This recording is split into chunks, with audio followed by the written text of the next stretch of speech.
రండి. ఇప్పుడు ఆడపిల్లి వాళ్ళు ఎప్పుడు చిన్న వస్తువులు ఇస్తానంటారు, మగపిల్లి వాళ్ళు ఎప్పుడు పెద్ద వస్తువులు అడగాలి.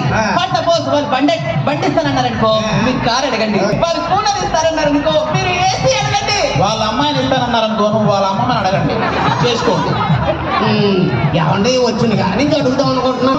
మీ ఆవిడ గారు తల ఏంటి నాకు పుడు వచ్చేస్తుంది. ఏం వాడుతున్నారు? ఏమంటే ఏం వాడతారండి తలకే? ఏం వాడతాం వదిన? ఉదయాన్నే ఆయిల్తో మర్దనం చేస్తాం వదిన, మధ్యాహ్నం షాంపూతో తలస్నానం చేస్తాం వదిన, మరి రాత్రికి విగ్గు తీసి గోడకుండా కుక్కానికి తగిలిస్తుంది. ఏంటి అది విగ్గా కాదా? ఏం ఒరిజినల్ కాదులా ఉంది. ఏం కాదు. మొత్తం అంతానే బాయిరా. ఎవరేవాడు వచ్చాడు నీకు బాయ్ చెప్తున్నాడు మాట్లాడుతున్నాడు తెలిసినోడా? అదే కాదండి. ధర్మ పరిరక్షణ ధురంధరుండ సకల పాప శిక్షణ దక్షుండ సుబ్బారావు కొట్లో సున్నుండా. నీ డైలాగ్ లేకుండా నువ్వు వినకుండా ఉండదు డైలాగా. వచ్చినట్టు చెప్పావు. నేను మచిలీపట్నం వెళ్ళాలి సార్. ఏదంటే మచిలీపట్నం వెళ్ళాలి. ఎల్లు ఎవడు అడిగాడు? ఇప్పుడు ఇలా వెళ్తే మచిలీపట్నం వస్తుందా? అలా వెళ్తే చేయలేకపోతుంది రా, దించెల్లో వస్తుంది మచిలీపట్నం.